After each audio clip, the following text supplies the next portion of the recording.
Assalamualaikum warahmatullahi wabarakatuh. Perkenalkan, nama saya Ramadayanti. Saya akan menjelaskan materi saya tentang sejarah politik Islam pada abad 9 dan abad 10.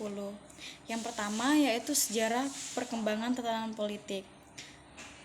Eropa Barat berubah seiring tamatnya riwayat Kekaisaran Romawi bersatu.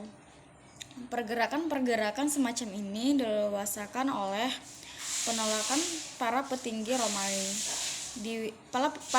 Romawi di wilayah barat untuk menyokong angkatan bersenjata maupun untuk membayar pajak-pajak yang mampu memperdayakan angkatan bersenjata guna membendung arus migrasi. Para kaisar abad ke-5 kerap dikendalikan oleh orang-orang kuat dari kalangan militer seperti Stilicho, Aetius, Aspar, dan Ricimer dan Gunon Gobat, yakni orang-orang perankan Romawi atau sama-sama sekali tidak berdarah Romawi.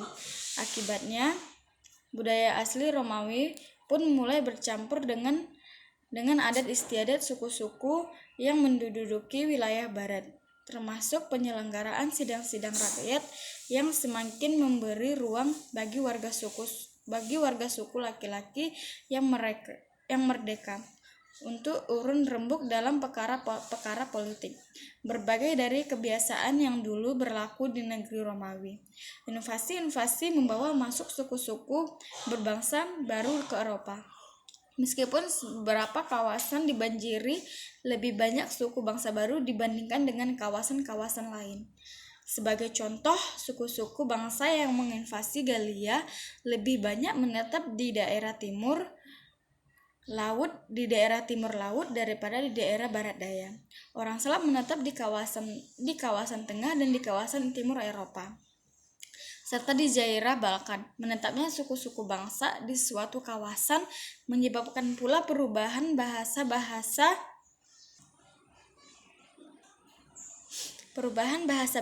di kawasan itu. Bahasa Latin, bahasa Kekaisaran Romawi Barat, lambat laun tergantikan oleh bahasa-bahasa turunan bahasa Latin, tetapi berbeda dari bahasa Latin, yakni bahasa-bahasa yang kini tergolong dari rumpan bahasa Romawi. Peralihan dari bahasa Latin ke bahasa-bahasa baru ini berjalan selama berabad-abad. Ada dua tatanan kemasyarakatan yang ditetapkan pada puncak abad pertengahan, yakni manorialisme dan feodalisme. Manorialisme adalah penerbitan rakyat jelata menjadi pemukiman di desa-desa dengan kewajiban membayar sewa lahan dan bekerja bakti dengan kaum ningrat. Sementara feodalisme adalah struktur politik yang mewajibkan para ksatria dan kaum ningrat kelas bawah untuk maju berperang membela junjungan mereka sebagai ganti anugerah hak sewa atas sewa tanah dan lahan perdikan, bahasa Inggris manor. Perang salib yang mula-mula diserukan pada tahun 1905 adalah upaya militer umat Kristen Eropa Barat untuk merebut kembali kekuasaan atas tanah suci dari umat Islam. Yang kedua itu ada kekuatan peradaban Islam pada abad pertengahan. Yang pertama itu politik. Politik ini terjadi balance of power karena di bagian barat terjadi permusuhan antara Bani Umayyah II di Andalusia dengan Kekaisaran Caroling di Prancis.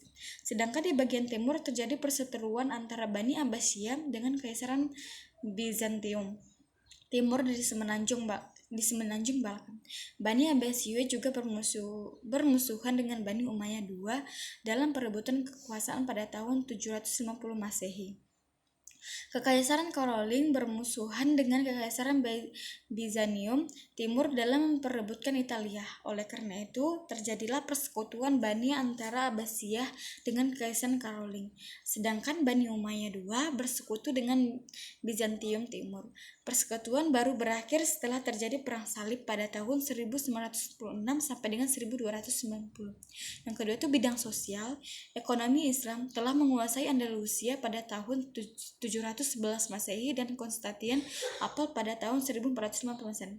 Keadaan ini mempunyai pengaruh besar terhadap pertumbuhan Eropa. Islam berarti telah menguasai daerah timur tengah yang ketika itu menjadi jalur dengan Asia ke Eropa. Saat itu perdagangan ditentukan oleh negara-negara Islam. Hal ini menyebabkan mereka menemukan Asia dan Afrika. Yang C itu bidang kebudayaan. Melalui bahasa Arab atau Islam, Eropa dapat memahami ilmu pengetahuan kuno seperti dari Yunani dan Babilonia. Yang D itu bidang pendidikan. Banyak pemuda Eropa yang belajar di universitas-universitas Islam di Spanyol seperti Cordoba, Sevilla, Malaka, Granada, dan Salamanca. Pusat penerjemahan itu adalah Toledo. Setelah mereka pulang ke negerinya, mereka mendirikan sekolah dan universitas yang sama. Universitas yang pertama kali berada di Eropa ialah Universitas Paris yang didirikan pada tahun 1213 Masehi. Dan pada akhir zaman pertengahan di Eropa baru berdiri 18 universitas. Pada universitas tersebut diajarkan ilmu-ilmu yang mereka peroleh dari universitas Islam seperti ilmu kedokteran, ilmu pasti, dan ilmu filsafat. Tokoh-tokoh Islam di Eropa. Yang pertama itu Al-Farabi, yang kedua Ibnu Rushd, yang ketiga Ibnu Sina, yang ketiga itu sejarah perkembangan. Pada abad ke-7, Mesir merupakan tempat kediaman orang Muslim yang paling penting. Mesir berfungsi sebagai batu loncatan untuk orang-orang Arab. Untuk orang-orang Arab yang ingin melakukan Afrika Utara yang sekarang dikenal dengan negara Libya, Algeria, Maroko, Tunisia, dan pulau-pulau yang ada di sebelah utara Mauritania. Pada saat orang-orang Arab bergerak ke arah barat sepanjang pantai Laut Tengah, akhirnya mencapai pantai Lautan Atlantik di Maroko dan kemudian menyebar di mana sebagian bergerak ke arah utara hingga ke Spanyol, sebagian lagi ke arah selatan ke daerah Sahara. Ringkasnya, setelah permulaan abad ke-9, perdagangan lintas Sahara mulai dari hulu sungai Senegal dan Nigeria juga telah dimulai untuk memberikan suatu kontribusi yang berarti terhadap stabilitas dan kelangsungan keberadaan pasar perdagangan orang-orang Islam. Kontribusi baru orang Afrika Barat memberikan pengaruh terhadap terbentuknya perdagangan emas. Masa kejayaan orang-orang Muslim pada periode ini telah diakui secara luas. Uang-uang dinar dari zaman Islam telah ditemukan pada situs-situs arkeologis, mulai dari daerah Zanzibar hingga ke daerah bagian utara Rusia. Uang logam orang-orang Muslim lainnya seperti uang dirham yang terbuat dari perak telah berhasil ditemukan dari timbunan-timbunan dan tempat penyimpanan uang logam yang berasal dari abad pertengahan di seluruh bagian barat Eropa. Perbudakan domestik dan industri ternyata telah menjadi lazim, tetapi bila dibandingkan tidak sampai sekasar perbudakan orang-orang hitam di Amerika pada abad ke-19. Manumission sering dilakukan yang biasa dilakukan oleh orang-orang soleh, dan banyak para budak secara perlahan menjadi anggota keluarga Muslim. Bahkan walaupun demikian, beribu-ribu orang Afrika telah meninggal pada rute-rute yang gersang di Sahara, sama seperti beribu-ribu budak berasal dari Eropa Timur dan Rusia yang dipaksa melintasi rute perjalanan menuju Baghdad atau Kairo. Tawanan-tawanan orang Asia Tengah, Turki, Jerman, bahkan Prancis atau Inggris juga dilibatkan dalam perdagangan ini.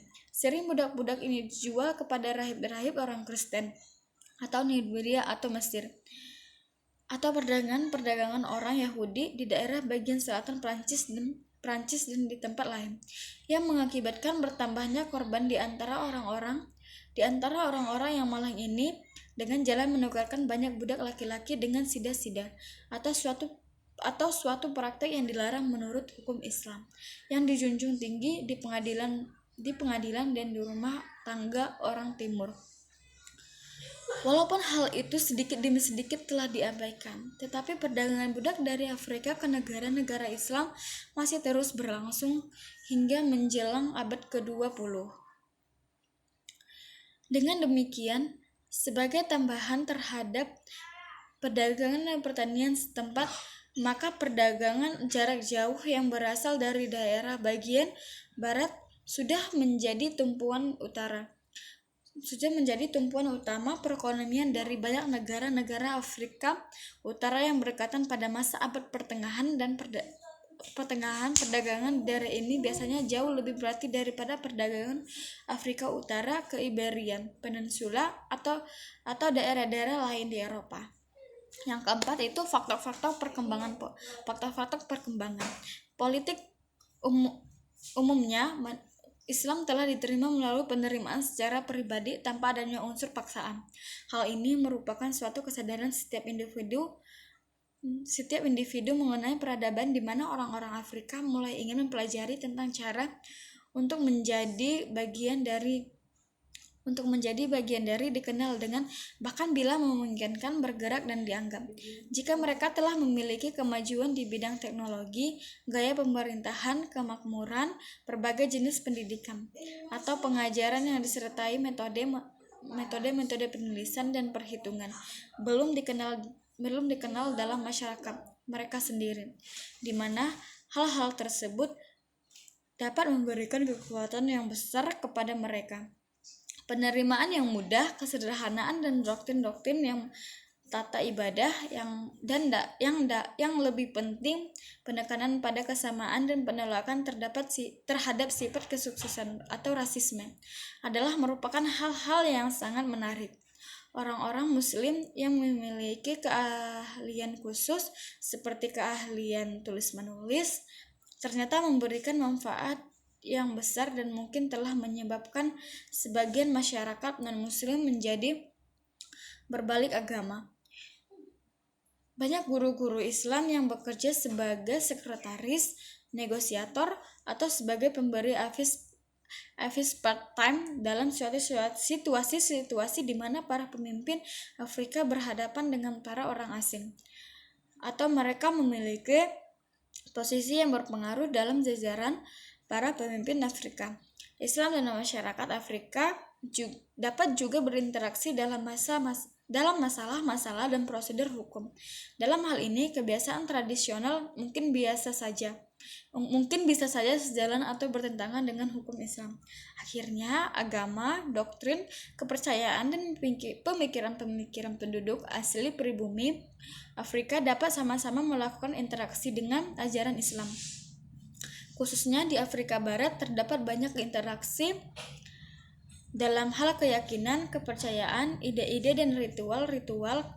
Kemungkinan kadang-kadang hal ini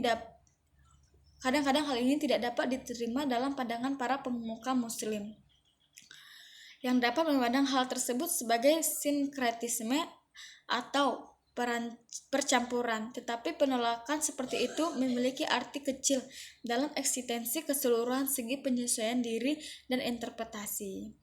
Sekian materi saya ucapkan. Wassalamualaikum warahmatullahi wabarakatuh.